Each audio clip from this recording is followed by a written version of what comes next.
Tensions between Pakistan and Iran are escalating.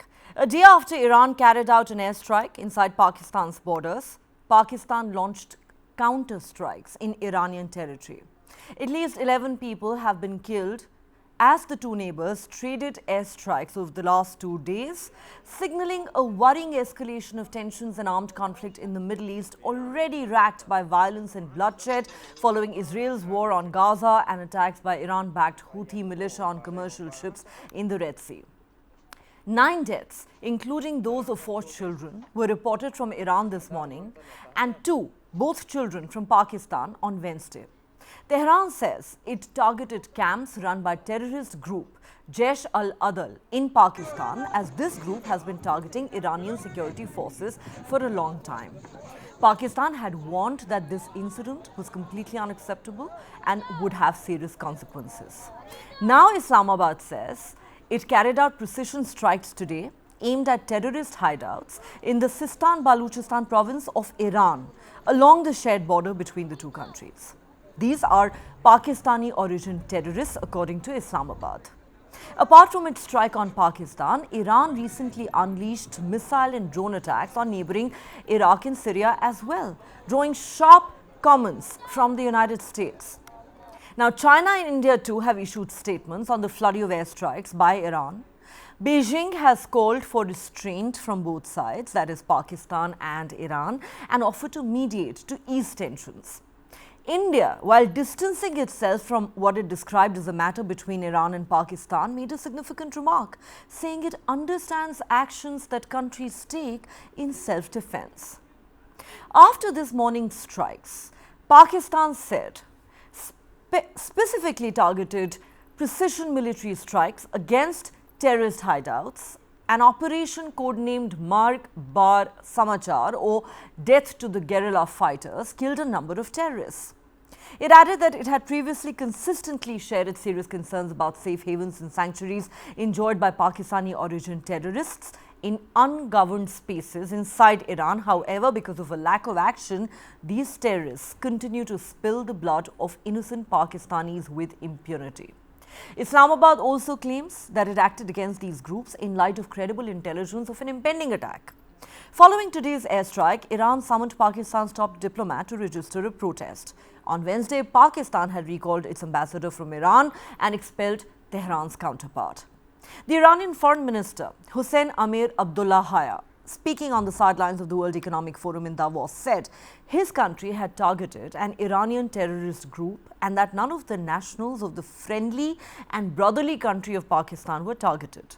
Interestingly, even amid the strikes and the counter-strikes, both sides have exchanged affirmations of brotherly friendship, leaving some hope on the table that this conflict can be resolved swiftly and without any further bloodshed. The US State Department has criticized Iran for violating the sovereign borders of 3 countries in 48 hours. Washington is currently leading strikes against Houthi militants in the Red Sea region, who are widely seen as backed by Tehran and who've been designated global terrorists by the US. The State Department spokesperson said, "I think it's a little rich. On one hand, Iran is the leading funder of terrorism in the region, and on the other hand, it claims it needs to take these actions to counter terrorism." Beijing has taken a more neutral position. The Foreign Ministry spokesperson said, "We call on the two sides to avoid actions that escalate tension and jointly keep the region peaceful." China is perhaps in a difficult position given its close ties to Pakistan and the fact that it imports a significant amount of oil from Iran. India has underlined its zero-tolerance stance towards terrorism, but also said it understands actions that countries take in their self-defense. And guess what? The Taliban government in Afghanistan too has issued a statement urging Pakistan and Iran to exercise restraint. The Pakistani media claimed today that Pakistani aircraft entered Iranian airspace to carry out strikes. However, there is no evidence of breach of Iranian airspace, which indicates that the attack was primarily carried out by armed drones. Most of those killed in Pakistan's airstrike were members of its own Baluch community. In other words, Pakistani nationals were killed by Pakistan's military in this strike. While the two countries have referred to each other as brotherly nations, fact is Pakistan, a Sunni majority country, and Iran, a predominantly Shia country, have a tenuous relationship. Now, the Baluch people live where Pakistan, Afghanistan and Iran meet. They have a history of exhibiting a fiercely independent streak and have always resented being ruled by both Islamabad and Tehran, with insurgencies bubbling across the porous border region for decades. The area they live in is also rich in natural resources, and Baluch separatists complain that their people, some of the region's poorest, have seen little wealth trickle down to their communities. Jaish al-Adl, or Army of Justice, targeted by Iran, is a separatist militant group that operates on both sides of the border and has previously claimed responsibility for attacks against Iranian targets, especially its security forces. Its stated goal is the independence of Iran's Sistan and Baluchistan province, which neighbors Pakistan. Jaish al-Adl is designated as a terrorist organization by the United States. The question is, will Pakistan and Iran take de-escalatory measures over the next few days, something that everyone in the region is hoping for, given the already soaring tensions in the Middle East? This morning, Pakistan undertook a series of highly coordinated and specifically targeted precision military strikes against terrorist hideouts in Sistan-o-Baluchistan province of Iran. A number of terrorists were killed during the intelligence-based operation codenamed Marg-Bar Sarmachar.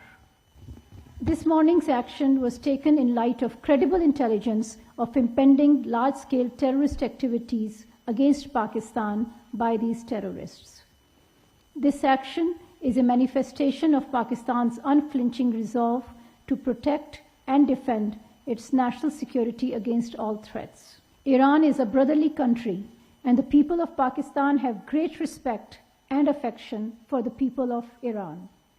We have always emphasized dialogue and cooperation in confronting common challenges, including the menace of terrorism, and will continue to endeavor to find joint solutions.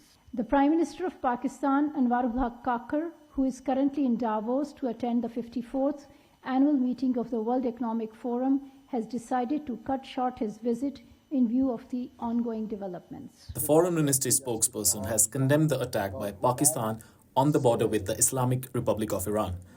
Based on information we received, 4 children, 3 women, and 2 men who were non-Iranian citizens were killed in an explosion that occurred in a village 3 to 4 kilometers from the border of Iran. The events of the previous days, which occurred in Erbil, within the Republic of Iraq's Kurdistan, is an issue related to agents of Mossad. The agents of Mossad of the regime of Israel have operated within Iran. The Islamic Republic of Iran will answer with force any actions committed by the regime of Israel against the security of our people. Pakistan is a neighboring country, a friend and a brother, was not the target of Iran's drones and missiles. The so-called group Jaish al-Adl, which is an Iranian terrorist group, has taken refuge in Pakistani territory, and we have discussed this topic many times with high-ranking military, security and political officials of Pakistan. They have operated within Iran in the previous days. Our focus is on the Iranian terrorists on Pakistan soil. Before this conversation, I discussed with my colleague, the Foreign Minister of Pakistan, that we respect the integrity of Pakistan. We respect the integrity of Iraq, but we will not allow them to play with the security of our country. China has always advocated that relations between countries should be handled in accordance with the purpose and principle of the United Nations Charter and international law, and that the sovereignty, independence, and territorial integrity of all countries should be effectively respected and maintained. Iran and Pakistan are close neighbors, friendly countries to China, and countries with important influence. China sincerely hopes that both sides can maintain calm and restraint and avoid escalating tensions. If there is a need from both parties, we are also willing to play a constructive role in elevating the situation. On the question of Red Sea and discussion in Iran when External Affairs Minister had visited, you would have seen he made a detailed press statement, joint press statement while he was there. This issue of Red Sea and Gulf of Aden, the violence there, the destabilized nature of things there was discussed, and we are deeply concerned about the whole situation.